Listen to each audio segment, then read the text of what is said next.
Hello there, and welcome to Sweet Child of Time. It's a podcast where we introduce a sweet child to Amazon's world of the Wheel of Time.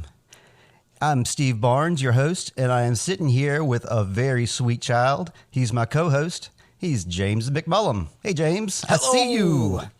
I see you as well, sir. Yay, I almost forgot that part myself. Same. Why do you call me sir? I've been meaning to ask you that. Do you see me as like an older person? I mean, I know I'm older than you, obviously, but do you see me as like a gentleman or something? I call everyone since I was maybe 14 or 15. I call anyone who is either an authority figure or just older than me, sir. There was the last boss I had, Zawada, it's fine. She is younger than me by like a year or two, and I would call her sir. It's so much so that she's like, you gotta stop doing that, James. Just call me my first name. Now that we've said the last name, so now we can't say the first name. Well, so I'm on the same boat with Zendaya. I agree.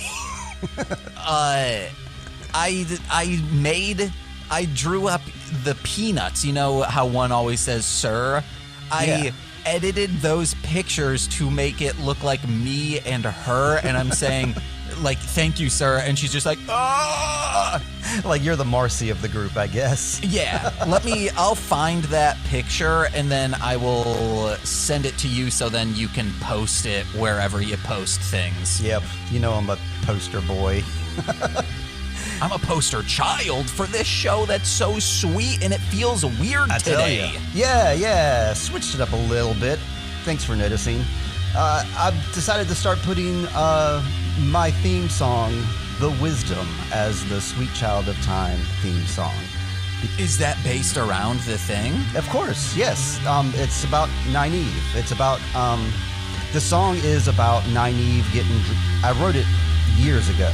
But it's about Nynaeve getting dragged off by the Trolloc and then defeating the Trolloc and then finding her way back to the rest of them, tracking them down and surprising Lan. That's what the song is about.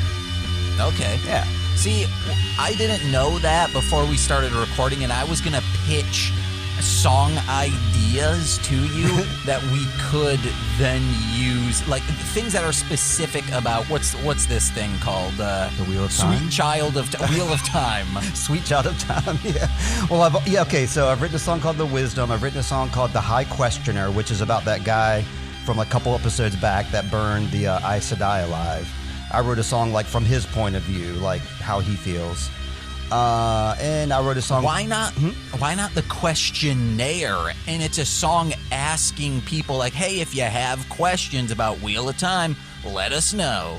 Well, yeah. Well, that's something we could do for like a mailbag. But no, I call my song The High Questioner because it's a double entendre, like somebody who is high and questioning things, as opposed to like a high questioner who's like the biggest questioner of all.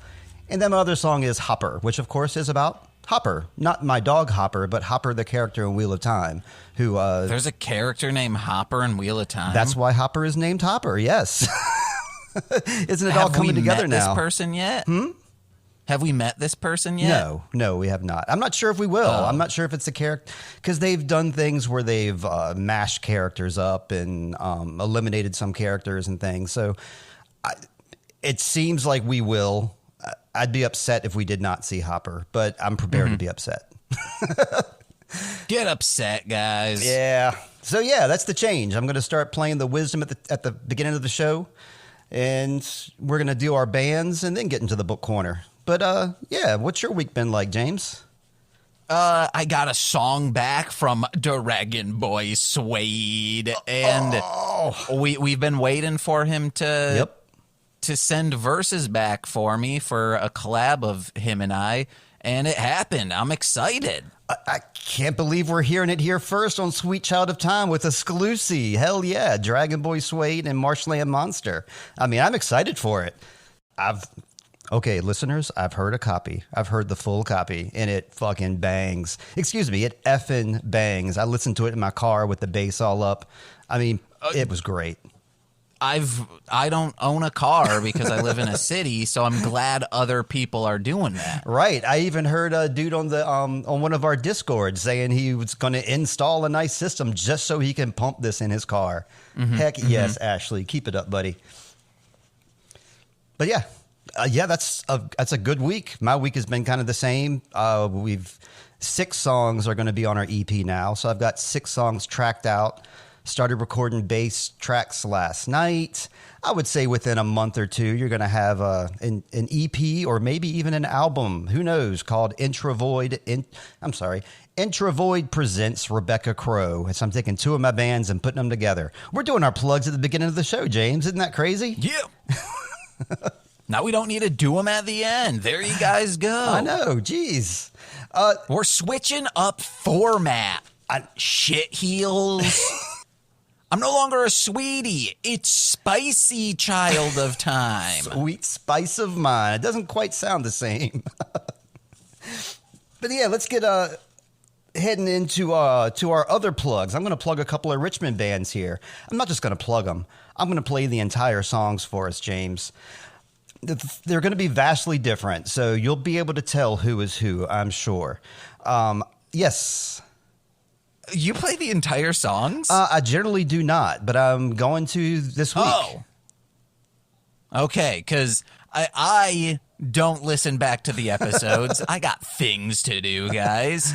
So I was like, holy Christmas, that's marvelous. Well, if you listen to the first couple of episodes, I'm playing like 90 seconds, and then I start creeping into 2-minute territory. And then last week we had Telltale, and their entire song was 2 minutes 15 seconds. So I just played the entire song. And after that, I thought to myself, why don't I just start doing that to all the bands? So we're creeping towards that territory, starting last episode, going into this episode.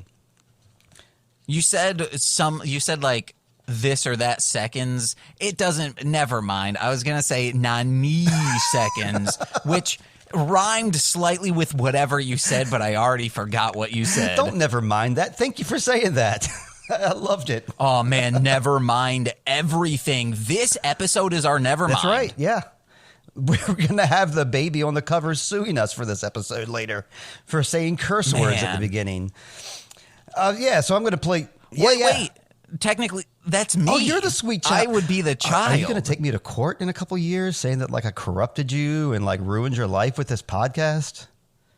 Take me to court. I'm trying to do like take me to church, but it's...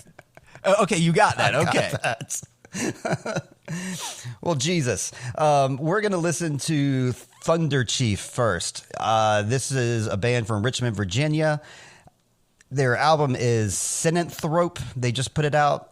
It seems like it just came out, but maybe it's been a month or two or longer since it's been out. But I found out about these guys by accident. I went to see a show, and I checked them out ahead of time. I checked their music out ahead of time, but I liked their music, but I wasn't expected to be as blown away as I was. And I was not expecting to see Eric Larson on drums. He's like the drummer for Avail. I'm sure you've heard of Avail, correct, James? I have not. Oh, no. Oh, they're a legendary Richmond, Virginia punk band. Oh, my gosh. But yeah, Avail is who he played for, and he also played for Alabama Thunderpussy. So he's definitely like related to this podcast since I've played with Johnny Throckmorton of Alabama Thunderpussy, just like not in a real band together, but we have been in the same room playing music multiple times, if that counts. So yeah, I count Eric Larson as a second cousin. It only counts, or it doesn't count, if you're like in a rehearsal space and it's like blocked off with soundproof plexiglass and you're banging on your own stuff and they're doing a completely different thing. Well, what happened is I was in the band room. The band room was in a laundry room, and I was filling in for the guitarist who was off for college. And so I was filling in for vocals and guitar for him, and it didn't work well. I didn't make it to the stage. Okay. But I was always hanging around band practice all the time because I was best friends with their drummer. I've never made it to the stage because I don't like performing live. Wait, I thought you have performed live once. I've heard about it. Or maybe you were DJing. No, I have performed live many times. I just hate doing it. Oh, I thought you were insinuating that you've never done it before. You kind of took me aback for a second. No. It just sucks. It's so much prep work for no payoff whatsoever. Yeah. I think you have to come to that realization. And then once you come to that realization, and if you're okay with it, then you continue on.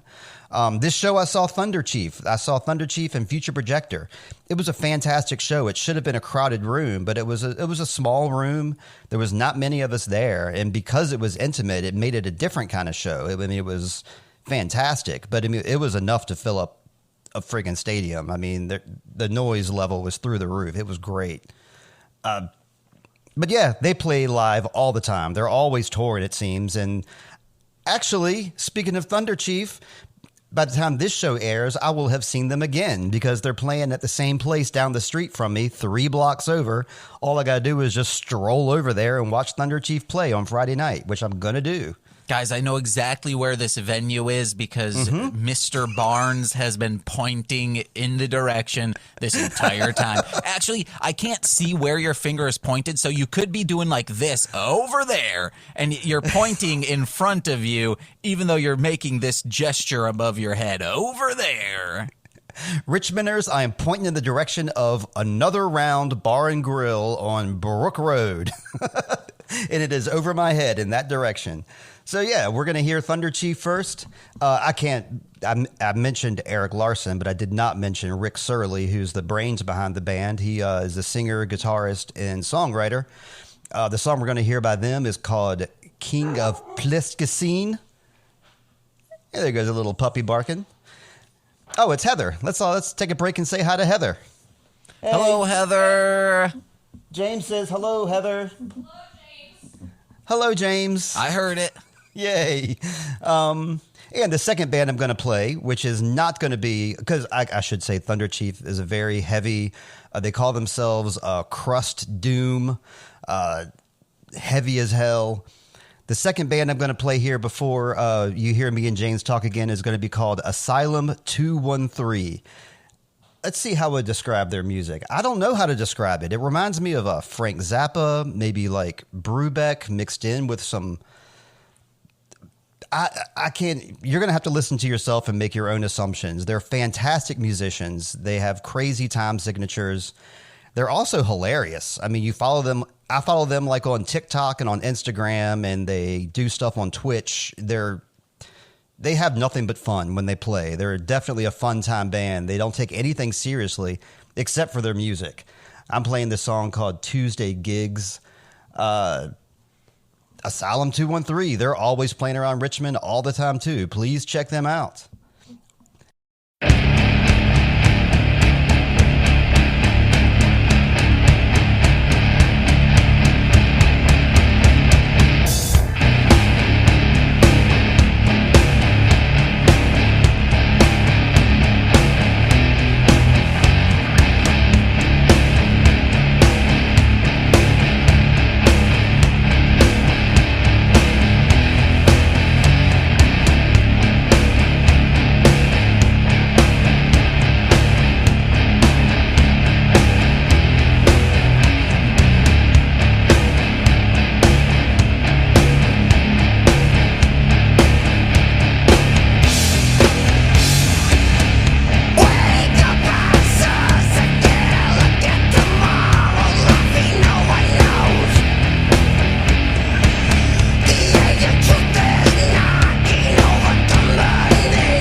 out. Books, check them out. Pick up a book. You got a fantasy? Imagination can take you to where you want to be. Are you curious? How can you find out? Books, check them out. Books, check them out. Read about stars and cars, play electric guitars, or cops that work hard, patrolling the boulevard, the heavyweight champ and his craziest bout. Books, check them out. Well, you'll know where check it's them at. out. Right here, we're already in. At your library. And I'm back after listening to some Thunderchief, Asylum 213. And we heard our Book Corner theme song, which means, James, what kind of books have you been reading this week, if any at all?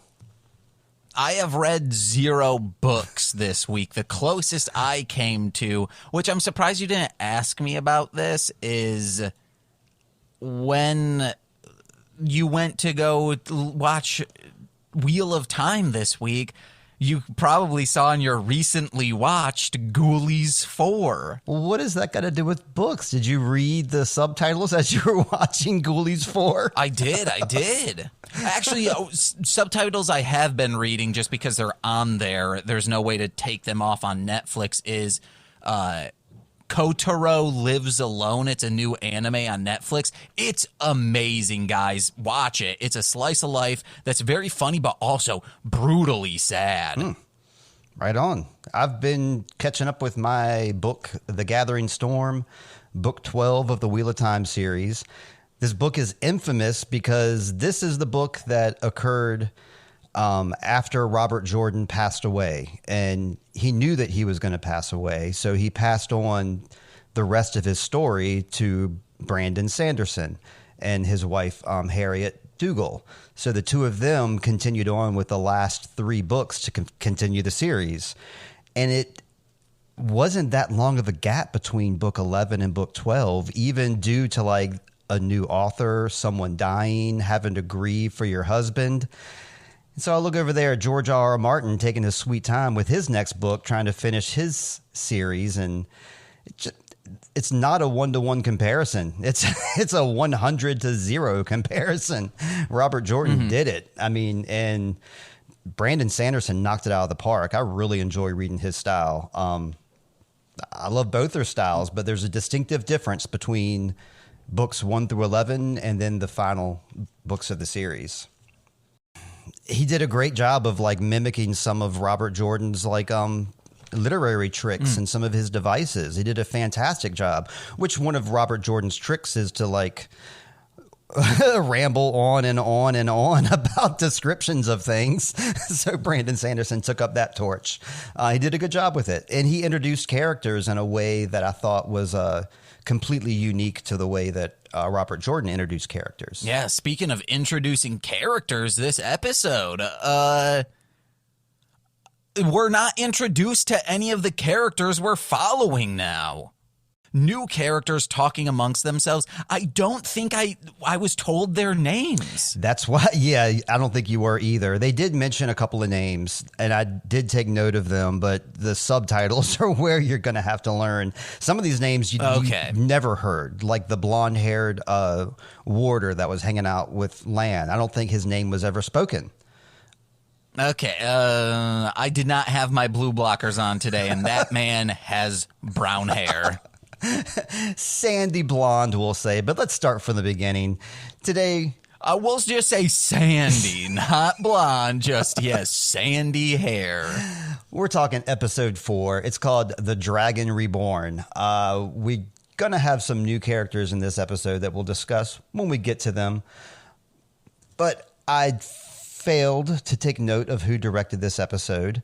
I'm going to guess that it's Breezewitz based from the style of this episode, because it seems like it follows along more with episodes 1 and 2.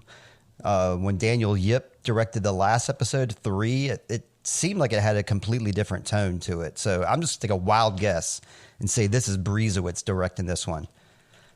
I'll check it. I will look, because I thought it was Yip.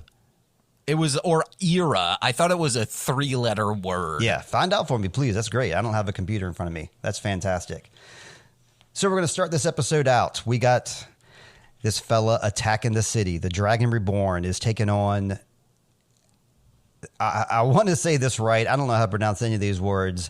Gelden. Let's just say Gelden, the city of Gelden. The dragon besieges the city. He's using the one power openly. You can see like all the snaky eels all around him. That is the dark half of the one power. We call that Satan. The king looks like Johnny Drama from Entourage. Can you agree with me on that one, James? I've never seen the show. I couldn't get past it. Like the very first shot they show of that king, he has this, really scared, effective look on his face. And he had like the same like, duh look that Johnny Drama always had on Entourage. So that kind of took me out of the show a little bit. It should have, they might as well have just gone ahead and casted Dylan for this. But we learn a lot of stuff about the Dragon Reborn here. We learned that he is just as likely to save the world, or that's what his goal is to save the world.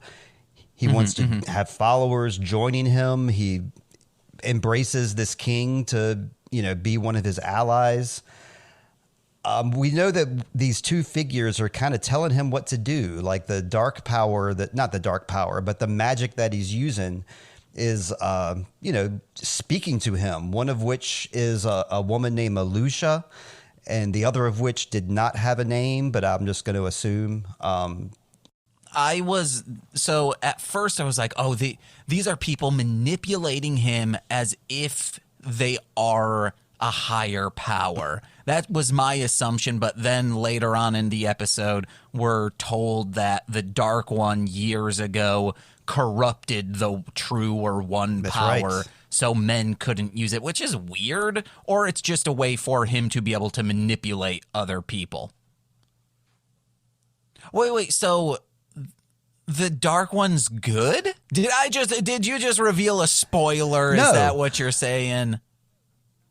All right. I do want to tell you that Wayne Yip is who directed today's episode. Okay, good job, Wayne. He did a better job on this episode than he did on episode 3. I had a lot of stop gaps in episode 3 that kind of threw me through a loop. And I think, episode 3 was just following people around. It wasn't really a lot happening.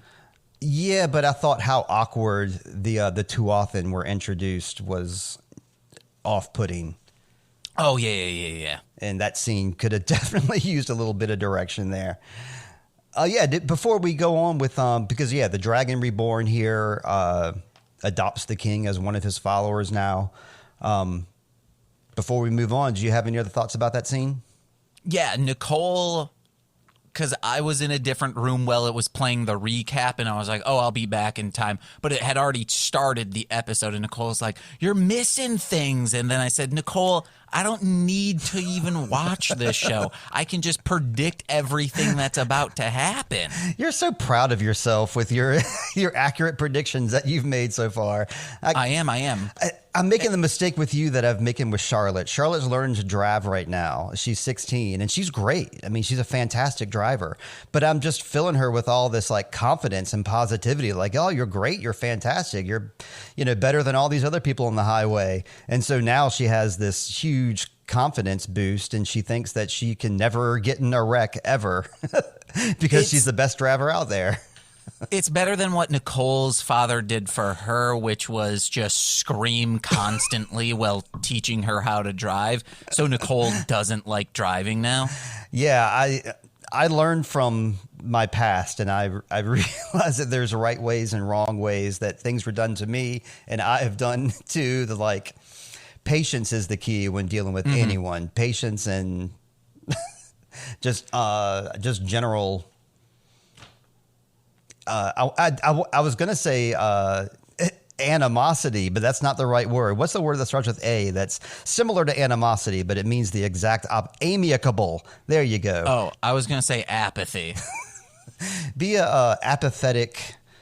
I'm also thinking of empathetic. That's be apathetic while teaching your children how to drive. Yep. So I'm being a little too giving with you two here, James. You're figuring it all out. You're gonna. I did it. You did it. Did you figure out who the dragon was? Yeah, I know, but I won't tell you. Why not? I don't want to spoil it for you, dude. Okay. Because it could be different in the show than in the book. That's true. That's true. I got some more notes, though. Oh, yeah, please. I'm sorry.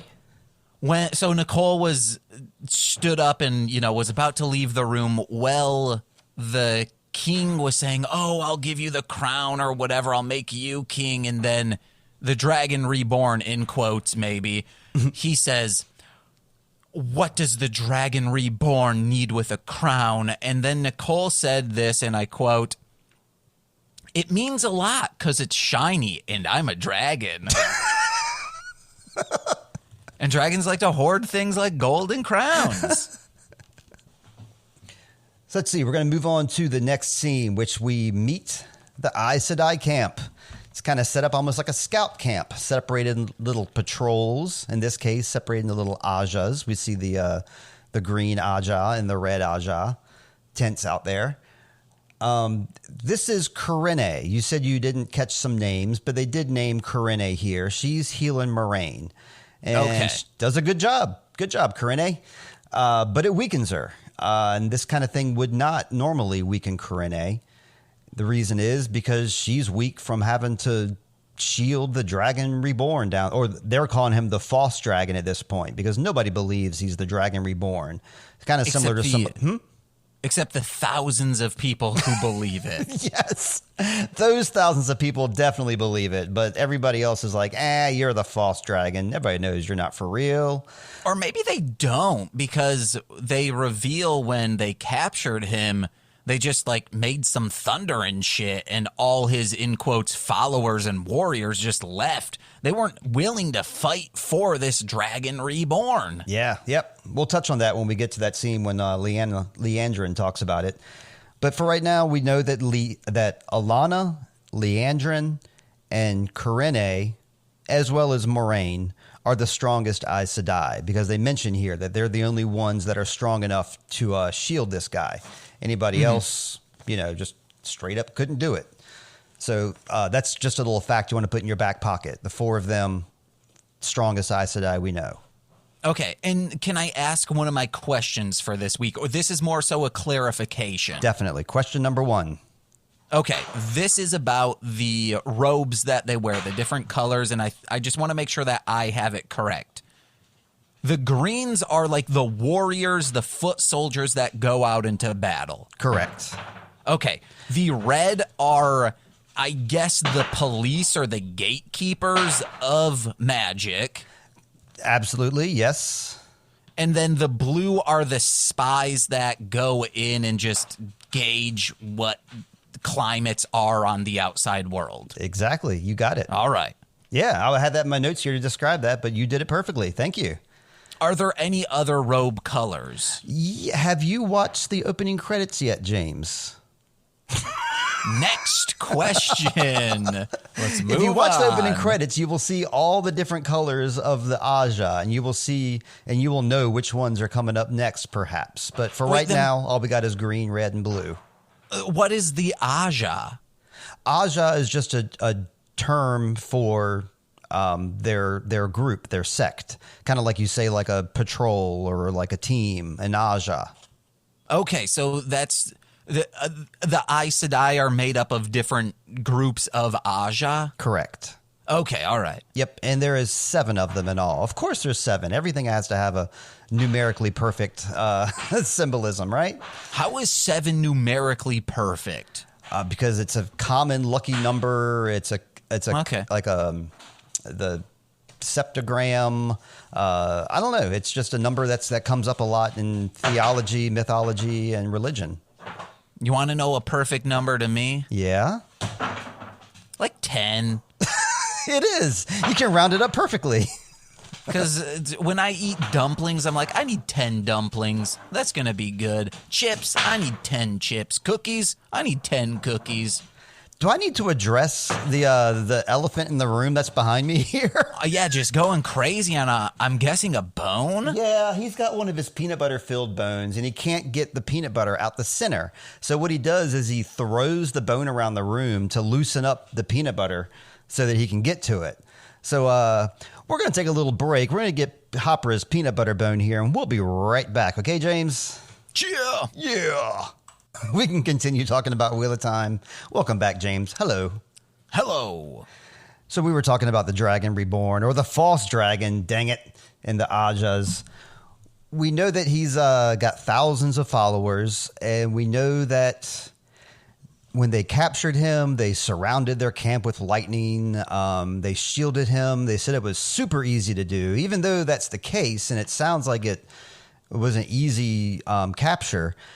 I would have personally much rather have seen that scene than to see like a long, detailed scene of the Trollocs doing their thing. And it would have been like an easier and more like budgetary effective scene, I think. It says they have wards that are set around, and that's one way that they're able to keep their camp safe, and they're able to... They have all kinds of tricks they can do. That throughout the years, this band of Aes Sedai has been around for hundreds of years, and they figured out things, how to shield people, how to seal a room so nobody can hear inside the room, how to make someone not speak by filling their mouth with air, plugging their ears with air so they can't hear, setting little traps so they know if somebody crosses this bridge, it'll set off a little alarm. They have all kinds of little tricks they use. Any questions so far, James? No, none yet. Leandrin is quick to say that this guy is mad. She says, this guy, False Dragon, she wants to just go ahead and still the guy. Do you remember we saw her still a guy early on in the show? She and her group of red Aes Sedai were out there, and they sucked the power out of that one guy that had his twin brother in his head or whatever. You remember this? Oh, I thought this was the same guy. No, this is a different guy. That guy was just a random dude that they found, and they sucked the magic out of him. Okay. If that was this guy, then the magic would have been already sucked out of him. This guy still has all the magic in him. Leandrin, if you got to go back and look at her words carefully, because she does not lie, but she also does not admit that she has already done that, because there's Corene makes a statement here saying we can't just go around and still men without a proper trial. We just saw Leandrin do that without a proper trial. So that's another reason that they're out there together too, that the green and the red are together, is to kind of keep each other in check as well. Because if you just send the red out there, who knows what they're going to do? Or how I describe them, gatekeepers or the police. Yeah, exactly. Yeah, so obviously the Reds have already gone a little bit rogue by still in that other guy. They want to do the same thing here. The reason that Leandrin says, I know that he's mad, I know that we're going to steal him, and I know that he's, whatever, simply because he proclaimed himself the Dragon Reborn. That's all the evidence Leandrin needs. Because in her mind, if somebody says that, well, then you must be crazy, so you're guilty right away. Keep that in your back pocket about her character. Okay. Moraine wants to join in, and she wants to play Shields too, and she wants to put a magic hat on Logain. That's the guy's name, by the way, Logain. She lets us know how strong he is. We know how strong Moraine is, so if she says somebody's strong, we definitely believe it. We're going to morph from this scene into our two warders. They're playing some synchronized sword play. We get a little bit of information out of these guys. He says there's fewer Aes Sedai than there used to be. He mentions that the Armorillan Seat, who is the head of the Aes Sedai, is not exactly a big fan of Moraine. We learn that he likes to hang out with Lan, but if his Aes Sedai Corene comes calling, he's just going to immediately run off to her. No questions asked. He says, cheap trick. I was like, hey, Cheap Trick. It's not a reference to the band. It was. I was expecting him to go into I Want You to Want Me or something. I loved it, especially the way he said it. But Steppen, that's the guy's name, by the way, Steppen. We talked about what our names might be in this world, and you had a nice little way of like switching the consonants around. This guy has my name, I guess. I guess I would be Steppen if I was in this world. It's the closest to Steven I've seen. But please don't ever call me Steven. Or Steven. Mr. Barnes. Steven, sir. Mr. Barnes, sir. They're always working politics. You can see that no matter what Aes Sedai you talk to, they're always up to something. We learned that Moraine and Lan are considered more or less boring. They're kind of talking shit about, they being Corinne and Steppen are kind of talking a little bit of shit about Lan and Moraine. Steppen says he worries more now than he used to. You remember back in the good old days when Steppen was just a chill, laid-back warder? Remember that? No. Am I supposed to know this? No, but I mean, that's what he says. I mean, that's what they make these allusions to, is that his life used to be all chill, and now he's worried all the time. So I want to go back in time and see the chill Steppen, because this guy seems pretty cool to me. I also liked one of him and Land talking, and he says, "Oh, you sure do know how to keep company." And then it's talking about Nynaeve. Nynaeve. And he goes, "She's barely company. She's just pretty much saying she's just with us to go to somewhere. We're not friends. We don't know her." Right. And that's shade, bro. Well, they don't have the best relationship, do they? I mean, think back to their interactions. I mean, that's all on them, not on her. So I guess so. Yep. But we're gonna. Oh yeah, go ahead. Sorry. Maybe that's what this dude was thinking. Like, oh my god, like they're drips. This woman they're with is probably an okay person. Yeah, you're right about that. Let's go. Let's skip the next scene. Let's keep talking about the Aes Sedai. We have Nynaeve. She's enjoying a nice Panera bagel there. Leandrin comes up, tries to make nice with her. Nynaeve, at first she calls her Nana or whatever you call her. She does the same trick, and Nynaeve she knows how to handle herself in a conversation. But actually, I was thinking about it. So there's this group of Aes Sedai, and then the long lost Moraine and Lan come, and they have a person with them, and nobody knows who this person with them is, and she's sitting off by herself, and then Leandrin comes up just to say, hey. Nynaeve is like, I know when somebody wants something from me. It's like, what if Leandrin was just coming to say, hey, my name's Leandrin, what's up? Mm-hmm. It seems like it's a completely plausible situation. So she gets invited to everybody for dinner. Everybody's heading to the White Tower. Lan keeps his promise, and Nynaeve appreciates that. We can tell by the look on her face that she's appreciative of that. Let's see, where else we got here? Okay, next up with the Aes Sedai camp, the next scene we see with them is we see Alana is holding down the fort with the false dragon, or the Dragon Reborn, or whatever you want to refer to him as. The episode's called The Dragon Reborn, so that's what I want to keep saying. But they keep calling him a false dragon, so we'll go with what the Aes Sedai say, because they can't lie. So they say he's the false dragon. I say he's the false dragon too. Again, even though Alana and Moraine are clearly old, good friends, they're still working politics. They're still trying to get in each other's heads and figure out what's up. Because you got these 7 different groups in the Aes Sedai, and they all have their own goals, and they should all be working together, but it doesn't seem like they always are. Mm-hmm. This guy, they talk about how strong this fellow Logain is in front of them, and how just the fact that he's so strong is just another clear sign of the end of an age. And, you know, in their world right now, things are chaotic and fucking up, and seems like they're heading towards an apex, very similar to our world right now. And so, like, whenever we see something new happen, like Ukraine gets attacked, it's like, this is another thing that's just proving that we're going to be dead in 2 years. It's the same thing with this guy. They find this guy that's like super strong. It's like, here's another sign. I told you shit's going to happen. I told you the last battle's coming. And have you picked up on that? They keep talking about the last battle. Is that something that your ears have picked up on? No, just probably because they're talking about it so casually. I'm like, okay. And once I find out about it, I'll find out about it. Well, it's a battle, and it comes last. So there you go. But they raise a very interesting question, which I'm going to raise here to you as well, just in case you didn't catch it. They say, what if the Dragon Reborn actually is a good person? And what if the Reds still him, and that he was supposed to be helping us in this last battle, but instead he's powerless because the Reds have stilled him? Pretty good point. Did you catch that line? I did not. What do you think about it now?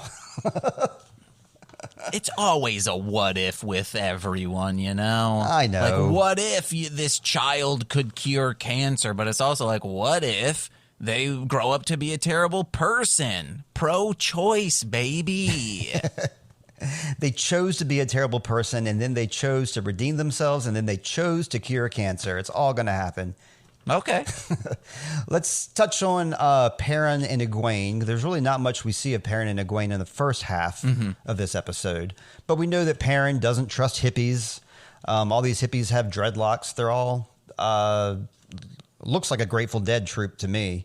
Going back to Dragon Boy Suede, he made an excellent point in the most recent episode I heard of him, where he says that who makes a larger carbon footprint, me or the friggin' Grateful Dead, who are supposed to be this hippie, peaceful band all about the earth, but instead they have all these, or Fish is a better example now. I think Grateful Dead, because that's who I followed. Now people do the Fish thing, but it's the same thing with their plastic bags of weed and their, all their disposable goods. But these hippies, though, these are the real deal. I get a sense that. Now you're kind of out of things. Now it's Dead and Company, baby. That's how far out of it I am. I've turned all metal all the time, except for when I turn on some hip hop or some rock. So they're heading east, just like everybody else is heading east. Isn't it weird how these three groups split up from each other, and they're all so huge? And well, the exception of Rand and Matt and Tom, that's a pretty small group. But they got this big group of Tinkers. They got this big group of Aes Sedais, all on horseback. They're all going the same direction. They left at the exact same time, and they're going to the exact same place. Why are they not side by side? It's a lot of latitude, I guess. I mean, but they're all coming from the same spot. I guess one of them took the off ramp, and the other one stayed on the highway. Yeah, where they could have all just met up at the moat. I know, yes. If we split up, guys, this is where we meet, right where we came in. Remember here? So at any rate, they're all going up there. We got Egwene and Perrin also being bad liars. They try to claim they're from Whitebridge. This fella Aram, who we meet in this episode. We met Aram in the last episode, is that correct? The dude who's mainly talking to them? Yeah. Yeah, we met him last episode. Okay, good. So yeah, he's a cool guy with a cool haircut, and he's giving us all the juicy details about these guys. You can tell he senses that they're not telling the truth, and that's where they wander off. So for our episode here, which is episode 9 of Sweet Child of Time, we bid adieu to Perrin and Egwene, and we're going to go on to talking about Matt and Rand, our favorite boys, right? Oh, I did like one of the lines there when they asked Perrin and Egwene said, wait, why do you trust us? We could be bandits. And he goes, you guys came here in tattered rags without any gold, starving. If you're bandits, you're very bad at it. Exactly. And yeah, I'm glad you brought me back to that, because there is another scene where they talk about the axe, and they mention, of course, we saw Perrin have the situation with the axe. And then Isla asks him, is your life better or worse since you picked up that axe? And of course, for Perrin, we know what the answer obviously is. But I think for us in our world, we might think of it something like any kind of drug, fill in the blank. Is your life better or worse since you've done this? Or maybe even any sort of lifestyle. Since you started doing this thing, has your life been better or worse? She raises a great point that obviously Perrin has not thought about. There's a very good song by Idea and Abilities off from By the Throat that is called, you know this song, don't you? Time flies when you have a gun. That's this. It is him explaining this concept, but owning a gun opposed to just not owning a gun. Correct. Yeah. I thought about that as well. She also talks about the way of the leaf and how these people, they either run, endure, or they die. And she explains how even in death, the leaf will crumble and become compost for the next tree in line. Mm-hmm. That's kind of their philosophy, and Perrin's got his wheels spinning about this thing here. All right, now I think we're going to head on to Rand and Matt. Yes? Yeah. We see them almost immediately get held up at arrow point. I wonder if this fella's life has been better or worse since he picked up an arrow. Except they are not. They are not what? They are not held up by arrow point because it makes sense. You don't want an actual arrow. That was CGI'd. The arrow itself was CGI'd. Oh, was it? I need to go back. I've seen this episode like 5 times. I can't believe I didn't catch that. It's done very well, but there's something off. It was probably just like a foam cylinder that they had to. So then they just, it's green or blue, and then the digital effects artist could go in because you don't want to be actually pointing an arrow at someone. And I was looking at, I was like, are his hands CG'd? Something's wrong here. And I think it was the arrow itself. Wow. You might have a better TV than I do. Our TV is not HD. It's just whatever the old style TVs are. So I didn't notice that at all. But yeah, you're right. That's a pretty bad safety flaw to be pointing arrows at people on set. Mm-hmm. One thing we learned though here is that Rand is pretty good at reading people, and the scene is trying to portray to us that Rand can calm somebody down, and Rand kind of has the vibe where he can reason with people. I don't know where this came from, but that's the new nuance to Rand now. Mm-hmm, mm-hmm. They got to go muck the stables. I feel like Matt should do fucking something besides be funny and cool. All right, nothing else before we go on? No, I'm guessing. Is this where the puking scene? No, not yet. We're getting there. Okay. So Matt makes mention that there's. He says that chick Dana in town said there's 5 of us. Who are 5? What does it mean 5? And I was like, 5 man, perhaps. Ooh, that's where my mind went. Did your mind go there or no? No, I'm just trying to figure out who the 5th man is. They did the 5th individual. My guess was Nynaeve. Yeah, that's a solid guess. They did the old trick though, where as soon as he says who's the 5th person, they immediately zoom in on Logain, who is the false dragon here. Mm-hmm. And they do that kind of stuff on purpose, whether it's allegedly the false dragon. We don't know what he is, but the Aes Sedai say he's the false dragon. Yeah, so we're back. The Gleeman needs to stay fresh for his performance. That's what he says here. That's why we don't have Tom mucking out the stables, because he needs to drink his tea and needs to be ready to put on a show for the kids inside. He's not going to go in there and sing that song that he sang at the tavern. That's not going to happen. He's going to go in there and probably juggle for the kids. He's going to tell them a cool story about some hero from the past, because that's what Gleemen do. They tell stories. They captivate the audience. They know the history of everything, so they can tell. Basically, they didn't have TV or radios or podcasts or anything or music or anything back then. So they needed these guys like Gleemen. And Gleemen were very rare because most men had to battle or farm, and there wasn't much room for guys to chill out and learn trades like talking and playing music. So that's what a Gleeman will do for his trade. In this, with these 3, it's displaying how they both know how to read a room then. What do you mean?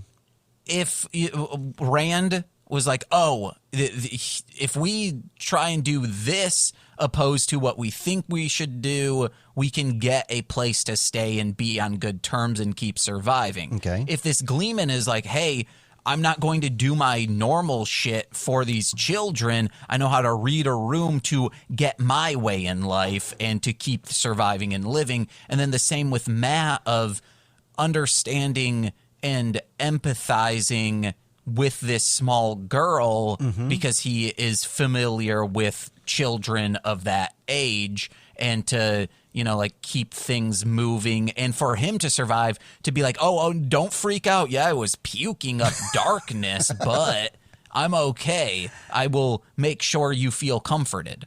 Yeah, he looked really alarming in that scene too. Not only was he puking, but he looked like a junkie. I mean, he was like sweating and just had these nervous tics and all the signs of like a, not a well person, but he was super kind. He immediately recognized, like, I can't take your doll. Come on now. Yeah, he was great to this girl. And the doll had a name, and that she said it twice. Brigida. And Tom is probably familiar with Brigida because in this world, Brigida is like a legendary warrior that all the kids love and know about. So this little girl has a doll named Brigida as well. And I think at this point, Matt does not take the doll. Is that right? He does. Okay. Because he's like, I can't take this. And then she says, well, my doll always has wanted to see the world with you. Gotcha. She can. Yep. I didn't remember if that scene happened now or if it happens later, because this is like the last scene we're going to be talking about. You'd see that the Matt's sisters and his love and the way he feels for his sisters is a central part to his character. So even though he's crazy, he's a jerk, he's throwing up this stuff, which we're going to talk about in just a second, he still remembers his sisters, and that's central to his character is his love for them. So he's a good brother. The puke looks like caviar. It's dark colored. It's moving. It's reminiscent of the dark blood that we saw in the Trolloc, and it's reminiscent of the blood that we saw Dana spill when her blood got spilled. Did you have any thoughts about that? It was also reminiscent of the like ant spiral that the alleged false or alleged real dragon, when it wrapped around that dude's neck. That's what it looked more like to me, or just the darkness, which I have some opinions and some theories. It looked like what was coming out of that town as the darkness was like crawling up and trying to eat them. Yeah. Yeah. I had a fleeting thought about that when you said the way it was swirling, but that thought did not stick with me. I didn't write it down. I just kept thinking caviar. I kept thinking about the dark blood. I didn't think about that. And that makes even more sense. But yeah, it's clear that it's not right. We're not sure if it's real or not, because it could be in Matt's head because it looks like he's kind of crazy right now, or it could be like reality. We're not sure. Like the bats that happened, like we saw Rand spit up a bat. We assume it was a dream, but then there's the bat right next to him when he wakes up. So I'm not sure if we're going to come back to that caviar and take a sip or not. But here we're going to go on to Rand. He's talking with Tom. Tom is telling us about his nephew, Owen, who seemed like a really cool dude, fun guy, like to party, until he started channeling and he went mad, like you're supposed to. If you're a male channeler that can touch the source, you're going to go mad. So Owen took his own life at the dinner table. Traumatic. Tom is obviously... this is a central part to Tom's character as well, because he makes mention that we got to keep Matt away from those Aes Sedai. I don't want anything to happen to Matt because he's reminded me of this crap that happened with my nephew Owen. And Rand's like, oh yeah, the thing that happened with Owen is he was stilled first. I'm sorry, I forgot that part. The red stilled him, and then he went crazy. I wanted to bring that up because this reminds me of major, like when something traumatic happens to them, either mentally or physically, and people just like live their life of like, well, man, this just sucks now. But you can get them on some medicinal marijuana and then their life starts to get better. I think If you are stilled, the Aes Sedai should then provide you with free medical marijuana until you die. Oh, Owen would have been so happy at the dinner table. He would never have taken that knife and slit his throat. He would have taken a bong and taken a big old toke and said, here's to you, Tom. Not a knife to the throat. It's a bong you shall toke. Yes. Oh, if only. But no, those red Aja, they just leave you. They love you, they still you, and they leave you. No, they hate you, they steal you, and then leave you. Well, it doesn't go with my little analogy, but yeah, sure, that's how it goes. Sorry. That's the end of my notes. Did you have any other notes, James? Yes, they were saying, oh, I think he has the power as just like Owen does. Speaking of Matt, this is my opinion. I don't think he does. This is the dagger doing this to him. It is not, because no one knows he has that dagger. Right. And it was very reminiscent of the darkness pooling. And he was that day holding on to the dagger because he was about to use it in self-defense. Yep, that's right. He was clutching it. They even did like a little cut shot of him like clutching it in his pocket there too. Now, who did the dagger belong to? That's what we need to start thinking about. Can I make a prediction? Is it that last dragon? But I don't know if the dragon was in that town. I think I need to know a little more about it to fully understand. Maybe because the dagger also was reminiscent of the dagger that the king had. It was, but they described that the town that you're talking about is Shadar Logoth, right? The city. Mm-hmm. And they say that the reason that the city was burned is because they ignored everyone on the outside around them and they just kept to themselves. And so the dragon didn't do any of that to the city. The city did that to themselves, and that's their punishment for doing so. Here's what it is. That was the king's dagger from that town. Oh.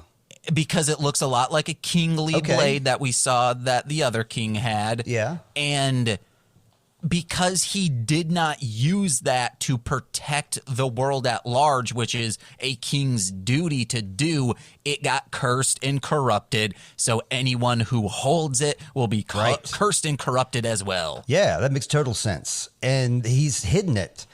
Just like Perrin's hiding his wound, Matt's hiding this dagger. He hasn't shown it to anybody. You're absolutely right. I didn't even that didn't occur to me to bring that up, that he has not shared that information with anyone. So I'm glad that you did. Right on. So solid prediction. You were saying whose dagger was this before? You're guessing the king. And do you remember they had that shadowy figure that was beckoning Matt to it? When Matt found that dagger, there was a shadow that led him to it. So just match up the shadow with the character. That's all you got to do, James. You got those laser eyes. I do. A silhouette. I know it. Well, that was our last notes. That was your last note, correct, James? Yes, sir. All right. Well, we're going to go into our wrap-up portion here and say what we've been up to. We already talked at the beginning about our plugs. Let me repeat. We had Thunderchief. Got to check up their album, Senant-Cope. I'm probably saying that wrong. I'm the worst person at pronunciating metal bands and fantasy fictions, but that's what I'm into, so go figure. Check out Asylum 213, and check out Steve Barnes, if you will, please. I'm at Intravoid. You can find me pretty much everywhere, and also at Rebecca Crow. And I'm working on an EP right now called Intravoid Presents Rebecca Crow, where I'm mashing those two things up. I took the lead in the plugs. I was supposed to tell you to go first, James. So instead, James, you go second. Hey guys, go over to MLMpod.com to find out information about my other podcasts, such as Mostly Speakin' Sentai, Shuffling the Deck, and the returning D&D podcast, Hit It and Crit It. While you're there, listen to my music under Marshland Monster. There's a lot to download there, some for free, some for a small nominal amount of money. Nominal. You can afford it. And you can also listen wherever music is found, such as Spotify, etc. Then If you're feeling generous and you want to hear more of me and my friends such as Nicole and Lil Corey, head over to patreon.com/MLM pod, where for $5 a month, you can get exclusive podcasts. And for $10, you get exclusive streams, watch-alongs, and shout-outs on our podcasts. Heck yeah, they shout me out sometimes. Hi, and every time I hear a shout out, I raise my hand and I say, "That's me." So if I can be a Patreon, you can be a Patreon too, dear listener. I'm going to give you a sample of some of James's wares right now. We're going to go out with King Kaiser X. That's the beautiful sounds you're starting to hear right now. So from us here at Sweet Child of Time, I'm going to say to James, may you always find water and shade. And may you find water and shade as well, sir. I will. Thank you. Bye-bye, everyone.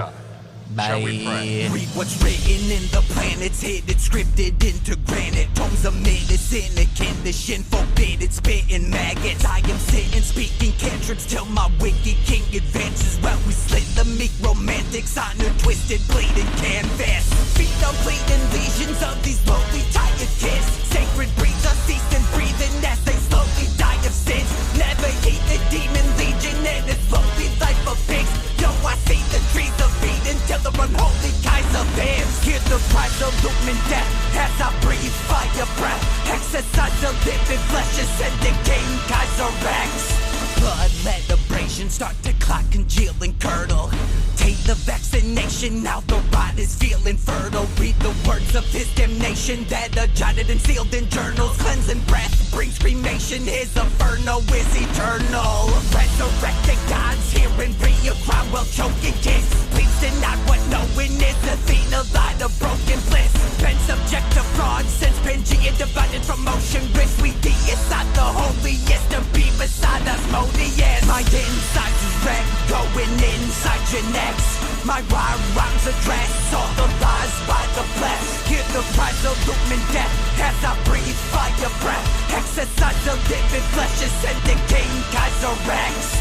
Fascists are crowned by the branches of an elder creep. A magic profound stops the acid bath and sell the king. The extra for getting baptized by Korean guys and man's lives. This tempest is made to capsize and chastise and chastise. Ashes surround bodies burnt up barren bones. Lightning crashes the ground. Heathens turn to staring stone. Yo, ritualistical fire is turning this matter to what this verse is. One rise higher now. The serpent's born to a Kaiser in his perfect form. My insides is red, going inside your necks. My rhymes address all the lies by the blessed. Hear the price of doom and death as I breathe fire breath. Exercise the living flesh is sending King Kaiser Rex.